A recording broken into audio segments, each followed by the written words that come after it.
Hello students, our next topic is refraction through glass slab. अपन का जो next important topic है वो क्या है? Refraction through glass slab. और इस चैप्टर का थ्योरेटिकल पोर्शन वाला ये आपका लास्ट टॉपिक होने वाला है। तो ग्लास स्लैब सिंपली क्या है? कोई भी समझ लीजिए कोई ये एक अगर एक ग्लास का होता, कांच का होता, तो ये कैसा हो जाता है? ग्लास स्लैब कहलाता। तो एक अपन ने कुछ थिकनेस का, टी थिकनेस का, अपन ने टी थिकनेस का यहाँ पे ग्लास स्लैब लिया हुआ है। ठीक है, ये क्या है? आपका ग्लास स्लैब है। अब अपन को क्या कराना है? इससे रिफ्रैक्शन शो कराना है या इंसिडेंट रे पास करानी है और वो देखना है रिफ्रैक्ट कैसे होगी। ठीक है, तो अपन एक इंसिडेंट रे इससे पास कराते हैं। इस टाइप से अपन ने एक इंसिडेंट रे इसमें पास कराई। तो इंसिडेंट रे क्या होगी? यहाँ पे आपकी नॉर्मल होगी, ये कुछ रिफ्रैक्ट होगी। तो देखिए, पहले एक चीज़ समझिए, यहाँ पे एयर है, ये आपका ग्लास है, और यहाँ पे आपका फिर एयर है। तो तीन मीडियम है, पहले एयर से ग्लास, ग्लास से फिर एयर। तो एयर से ग्लास जाएगी तो आपकी रेयरर से डेंसर जा रही है, और जब ग्लास से एयर जा रही है तो डेंसर से रेयरर। और अपन को पता है जब भी लाइट रेयरर से डेंसर जाती है तो टुवर्ड्स द नॉर्मल घूमती है, तो नॉर्मल की तरफ घूम गई। अब ये आपकी इंसिडेंट रे हो गई, ये रिफ्लेक्टेड रे हो गई। ये एंगल क्या हो गया? Angle of incidence. ये एंगल हो गया एंगल ऑफ रिफ्रैक्शन। अब बच्चों ये लाइट बाहर भी तो जाएगी, ये लाइट बाहर निकलेगी और रिफ्रैक्ट होगी, और रिफ्रैक्ट होगी तो डेंसर से रेयरर जा रही है, और जब डेंसर से रेयरर जा रही तो क्या होगी? Away from the normal. तो यदि मैं यहाँ पे एक नॉर्मल ड्रॉ करूँ तो ये क्या होगी? कुछ इस टाइप से बाहर जाएगी। ठीक है, और आपका जो एंगल ऑफ यहाँ पे, अच्छा देखिए, ये एंगल और ये एंगल क्या होगा? Same, vertically opposite angle. ये जो लाइन है ना, ये कहलाती है आपकी इमर्जेंट रे।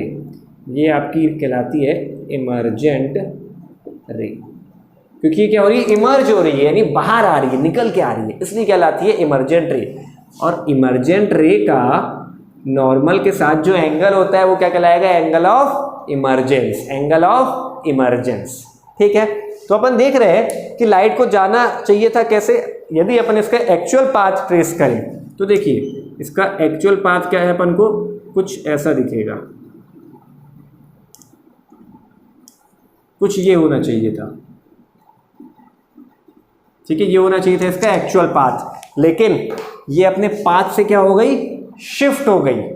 और कैसा शिफ्ट हो गई? Parallel shift. देखिए लाइन क्या होगी, जब आप इसका एक एक्सपेरिमेंट भी करेंगे आप, तो यहां पे क्या होता है? पैरेलल शिफ्ट हो गई, यानी कि ये जो लाइन है, ये दोनों लाइन क्या होगी? एक दूसरे के पैरेलल होगी। पैरेलल होगी, इसका मतलब यहां पे अपन इसके बीच की डिस्टेंस निकाल सकते हैं कहीं पे भी। ये दोनों रे पैरेलल है तो कहीं पे भी डिस्टेंस निकालेंगे, वो क्या होगी? सेम, क्योंकि the distance between two parallel line is always constant. दो पैरेलल लाइन के बीच की डिस्टेंस हर पॉइंट से लाइन के क्या होती है? कांस्टेंट। तो ये जो पैरेलल शिफ्ट, पहले अपन ये समझते हैं कि पैरेलल शिफ्ट क्या कहलाता है। ये जो पैरेलल शिफ्ट हुआ ना, ये जो शिफ्ट हुआ, ये कहलाता है आपका लेटरल डिस्प्लेसमेंट। क्या कहलाता है आपका? इनको रफ कर देते हैं, इनकी जरूरत नहीं है। लेटरल डिस्प्लेसमेंट, लेटरल डिस्प्लेसमेंट, या इसी को बोलते हैं और लेटरल शिफ्ट, लेटरल शिफ्ट। ठीक है, क्लास 12th में आप इसके लिए डेरिवेशन भी देखोगे। क्लास 12th में आप लेटरल शिफ्ट कैलकुलेट भी करोगे रे ऑप्टिक्स वाले पोर्शन में। ठीक है, तो इसका मतलब सिग्निफिकेंस समझिए। इसका फिजिकल सिग्निफिकेंस ये है, जब भी अपन कोई भी लाइट को पास कराते हैं ग्लास स्लैब से, तो वो अपने पाथ से डेविएट होती है, यानी कि वो दो बार रिफ्रैक्ट होने के बाद भी अपने एक्चुअल पाथ में ट्रेवल नहीं करती है। वो क्या कर जाती है? कुछ डिस्टेंस नीचे की ओर शिफ्ट हो जाती है। ठीक है, इसको अपन लेटरल डिस्प्लेसमेंट या लेटरल शिफ्ट बोलते हैं। अब जो लेटरल शिफ्ट है, ये जो डिस्टेंस है, ये डिस्टेंस ज़्यादा होगा, कम होगा, ये किन बातों पर डिपेंड करेगा? तो ध्यान रखिएगा, जो आपका लेटरल शिफ्ट होता है ये कुछ फैक्टर्स पे डिपेंड करता है। जो आपका लेटरल शिफ्ट है वो कुछ फैक्टर्स पे डिपेंड करता है। और आपका जो पहला फैक्टर है, चलिए मैं यहाँ पर लिख देता हूँ, इसको मिटा देता हूँ। पहला लेटरल डिस्प्लेसमेंट, पहला जो फैक्टर है वो डिपेंड करता है आपका एंगल ऑफ इंसिडेंस पे।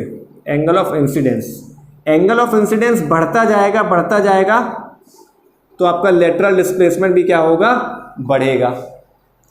दूसरी चीज थिकनेस पे, यदि आपकी ग्लास स्लैब की थिकनेस ज़्यादा है तो लेटरल डिस्प्लेसमेंट भी क्या होगा, बढ़ेगा।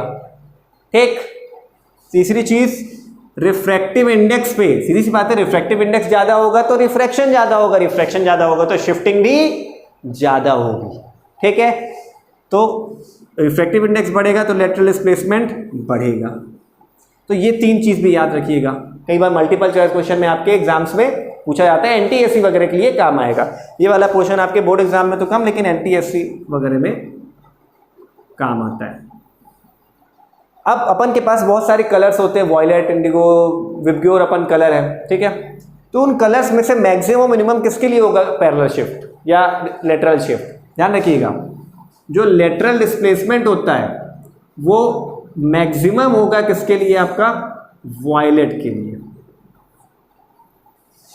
क्यों होगा मैक्सिमम, क्योंकि इसकी वेवलेंथ क्या होती है, वेवलेंथ मिनिमम होती है। इस चीज को ध्यान रखिएगा कि जो पैरेलल शिफ्ट या लेटरल डिस्प्लेसमेंट है वो आपकी मैक्सिमम होगी वॉयलेट कलर के लिए, और मिनिमम क्यों होगी, क्योंकि उसकी वेवलेंथ मिनिमम होती है। और मिनिमम की बात करें तो क्या हो जाएगा, रेड कलर के लिए, विबग्योर में। ठीक है, तो ये हो गया आपका लेटरल डिस्प्लेसमेंट।